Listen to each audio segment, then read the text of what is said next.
I'd like to talk a little bit about a concern of mine in our foreign policy. Um, and this is sort of being spawned on by our recent um, historical uh, revival of our relationship with Iran. As the world knows, President Barack Obama has just recently had a private phone call with the president of Iran. And this is the first one since 1979, I believe. Now, I've long advocated open dialogue with people. That is how we come to learn, and that is how we change, is by continuing to learn and be open to impressions, and that's on both sides. The problem I'm having with this is, though I'm all for open dialogue, because that is the first step in hope, is having a dialogue. I don't know if we as the United States are disciplined enough to approach this new relationship in a responsible manner. Um, right now, the United States practically upholds and sustains most of the world countries through aid. Many countries depend upon our aid, though they will not admit to it. They depend on our food source. Even if we don't supply the most of it, we supply a significant amount that, if that was taken away, their entire infrastructure would absolutely crumble. Egypt, if it wasn't for the United States hardware and the money that we give them and our fighter jets, their infrastructure would absolutely disintegrate. This is the problem I have, is that whenever we get in bed with another country and start under the table providing them with U.S. aid, we tend to be trapped by it. We are held hostage by it. I'm all for aid. I don't believe it should be through the government. I believe that there are times for aid, and that is in disasters. That is when there are absolute lives at stake. And we, as the United States, we have plenty of private organizations, churches that are just warehoused with the opportunity to provide aid in a much more responsible manner. I don't believe the government should be involved in aid.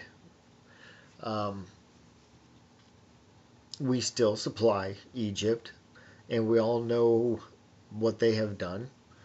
We supply a host of rogue countries that have openly desecrated the United States flag, that have openly voiced down with the United States, down with Satan.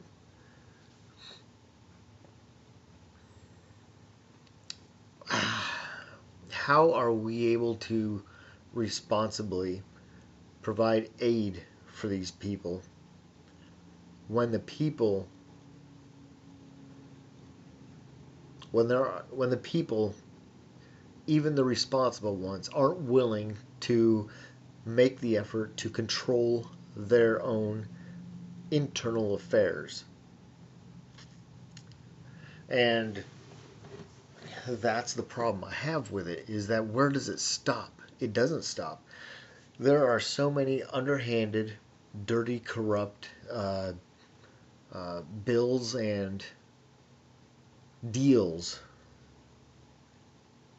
being made and are intact and have been for decades that have locked us in to aid.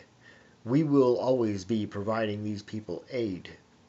And although we as a nation, many of us has said, stop, they're desecrating our flag.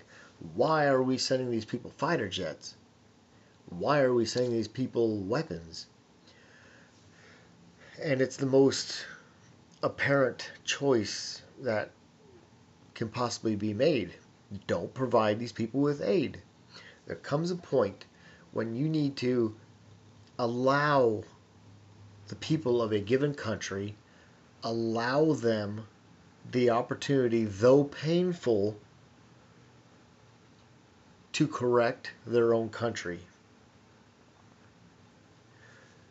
It is not in the best interest of the United States or the world to impose democracy or a republic atmosphere into a country if our U.S. aid is going to be held hostage against us. We cannot look at our own history and how we've received the Constitution of the United States and the Declaration of Independence and say that template is going to work for everyone else. That's not how it is. We have a different kind of history with the British, etc. Ours is not a religious debate, if you will. When you get to the Middle East, it's a matter of existence. It's a matter of who has the right to exist. The majority look at Israel and say, you have no right to even exist, and therefore neither does the United States. And these are the same people that we are shipping weapons and food to. And we are locked in with a lot of those countries in particular because we buy their oil. And so, if we don't ship them aid and put a diaper on these people, who knows what they can do with the oil? They can bring it up to $200 a barrel. So, U.S. aid is highly political. But since we have opened up a dialogue with Iran, I don't see how it is possible to sidestep that we will be providing them aid. Take my word for it, the sanctions against Iran will be lifted. Once that takes place, the first thing that's going to happen is a care package from the United States. We will be providing them money. We will be providing them food. We will be providing them with military hardware. That will happen because that is our track record.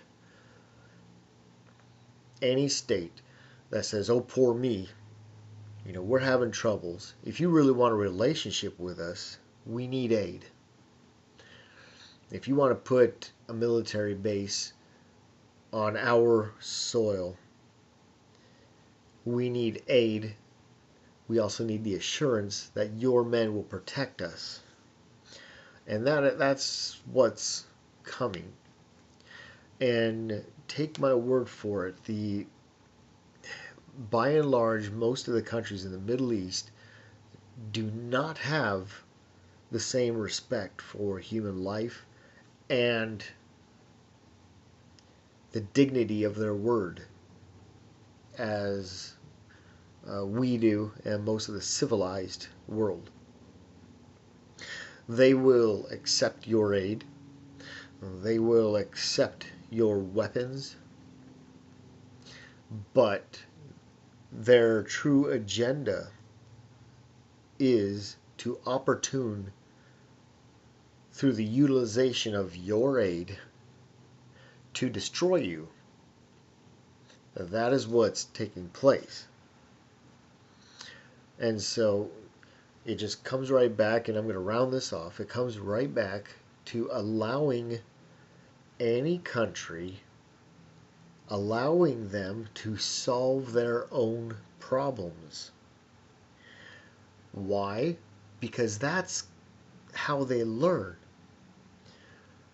The United States has solved many of its own problems in history, even including the Civil War. It took upwards of 1 million lives, but it was also necessary so that we can learn certain things, so that we can learn, so that certain events can come to pass naturally in our history to provide and pave the way for the things that we have now. So it's the human journey that totally escapes the political mind and the political landscape here in the United States. And it's the realization that we are all human and we make mistakes, but we learn from our mistakes. So if it's a matter of life and death or a catastrophe, I'm all for going in and providing these people with aid with the hope and intent and providing them the education to help them be independent. But I do not believe in providing aid when there's no attempt to learn or to be independent, to not hold another country hostage because of their generosity and hospitality. Do I have a solution to this? No, because like I said, many of these were locked into by smoke and mirror politics that we as the general public have no clue of. But these are things that we should have never engaged in the first place.